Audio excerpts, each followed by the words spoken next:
Did you know that 1 out of 9 Americans are diagnosed over the age of 65 with Alzheimer's disease? September 21st is World Alzheimer's Day. I'm Paige Fairbanks-Gunn with Koelsch Communities. I'm the relationship manager here in Arizona. And I have Pam Ostrowski here with me today with It's Not That Simple, which it is not that simple. It is not that simple. No, it is not. So what I'd like to discuss today, and I'd like to share with you, is that Pam had her mother, Loretta, in our community. So I'm so happy that you're here with us today, Pam. Thank you so much. And wanted to talk to you a little bit about your experience and what has been your experience as a family member of a loved one with Alzheimer's. Right. So we were basically on a 14-year journey with Alzheimer's, and then my dad actually got dementia. So between those two, having one with Alzheimer's and one with dementia was difficult. And so we ended up really trying to decide, what about the overwhelm, what about the frustration, all of the things that family members feel is really what it's like to be a loved one with someone with Alzheimer's. And so the challenge is, if you're feeling overwhelmed, if you're frustrated, if you get sad, if you get angry at your loved one because it's not their fault, it's the disease, but it's such a difficult journey, and it's so saddening that I really wanted to make sure that I had help. Mm-hmm. And so that's really why I started to reach out. And get resources. Wonderful. Well, so why did you move your mother to Rock Creek?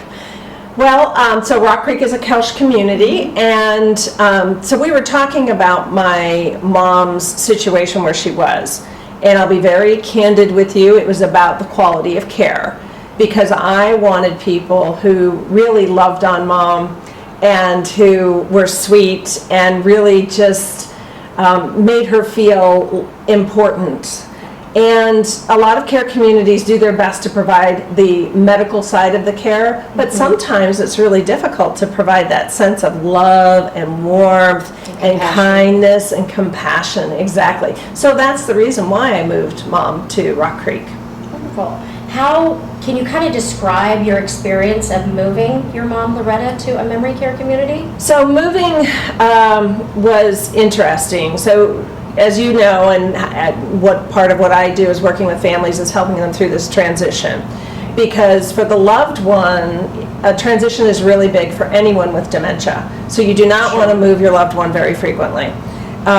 More than once, actually. Right. So this move was her first really big move as she was in mid to late stage Alzheimer's. And she didn't have any issues whatsoever. We walked in the door, I'm carrying bags of stuff for her room, and they wheel her down to activities. I go, put some things in her room, not too many things, because realistically with Alzheimer's, they don't remember what those things are. They don't carry those memories. It was just to make it look warm and friendly. And so I walked out of the activities room, and she's there with the activities person painting a birdhouse. She's never painted in her life. And so she had no issue whatsoever with the transition. That being said, I do have clients that I work with who do have loved ones who are kind of struggling, but once they observe the rest of the group, so it's a very mimicking type of disease where if everybody else is eating, then I should eat. When you have a loved one who's not eating, the best place they could possibly be is in a care community who actually has the socialization and level of community that allows you to for your loved one to actually be able to observe social signals, be able to understand how to eat and drink and that type of thing, while also being monitored by caregivers, whereas most of us don't know how much our loved ones have eaten whenever we have them at home. Right. And the families aren't the expert. Right, exactly. It's all about skills. Yeah, absolutely. It's all about the skills. Absolutely. Yep, and how to communicate with them. Can you kind of describe the type of care and how that all went for your mother at Rock Creek? So, at first, one of the things that I was expecting was kind of the same care I got before, but in a prettier place. So, with being able to talk about expectations, I didn't have a lot, but I'll tell you what I received was amazing, because again, they just wheeled her off to activities, and I went and did my thing, and she, was spoiled rotten for 3 years. The 3 years she was at Rock Creek, honest to gosh, I wanted to move in with her so I could be spoiled rotten too. Right. But the other thing too is what was really important to me is my relationship with Stephanie, who was our executive director. So just so you guys know, every care community has an executive director who kind of runs everything. And so she was so compassionate and so loving and caring, because this is a really vulnerable situation to be in as a family member. I am entrusting a community with my loved one. And so making sure that they're well taken care of is my number one priority. Yes. And as soon as I met Stephanie, I was like, this woman will do the best she possibly can. And that mentality actually transfers down to everyone in the community. So everyone was like that. Mom was just so, as well as she could be, she was as happy as she could be, and they took such good care of her. So to me, that's what a daughter looks for when they look for a care community. Sure. And I think that oftentimes families don't realize is that that transitional plan for a move-in is so important. Exactly. And the family members don't really necessarily know a whole lot about it until it actually happens. Right, and they're scared to death. They're scared to death, yes. Yeah, so me working with the daughters and the sons and even some of the spouses, Yes. being able to say, look, this is going to be all right, but it's really helping them let go so that the care community can do what they need to do. Yes. To do the best for your loved one, because sometimes we become helicopter children. I don't know who I'd be talking about. So true, right. Well, kind of tell me about some of the support that you expected but also received from Rock Creek. So one of the things that I really was surprised at is so often our expectation is that we walk in, we visit our loved one, we leave. Well, one of the things that I really enjoyed about Rock Creek is that I was able to walk in, hey Cindy, how are you? And I'd bring donuts or cookies or something, and then I'd say hello to the nurse and then talk to the caregiver and the med tech and ask how their kids are doing, or what are the kids dressing up for Halloween, for instance.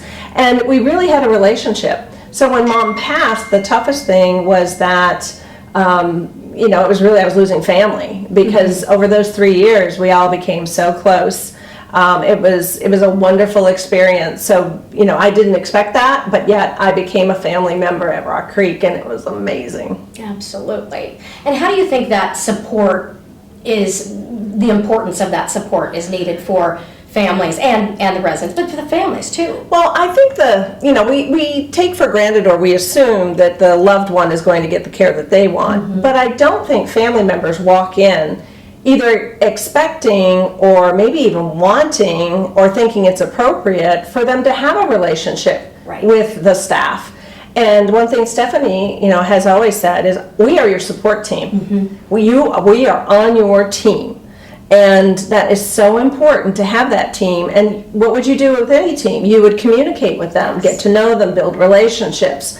So I encourage all family members out there, when you move your loved one, build those relationships. Don't just, come in and leave. This is a supportive environment, and it's a safe environment. So no matter what you're feeling, because there were some tears on some days, but there were also so many hugs, and it's going to be okay. And then there's laughs, and oh my gosh, can you believe she said that? There's a lot of that. So it really is truly joining a family with your loved one who actually has the professional skills to take care of them much better than I could ever do so. Absolutely. I think you hit that on the head, that the families need to be a little bit more vulnerable and take on that relationship with the community, because communication is key, and the more that you're involved, the better off it will be. Yeah. So November is Alzheimer's month. So we have some things coming up for then. So watch this space, and we'll be doing some interesting types of videos, and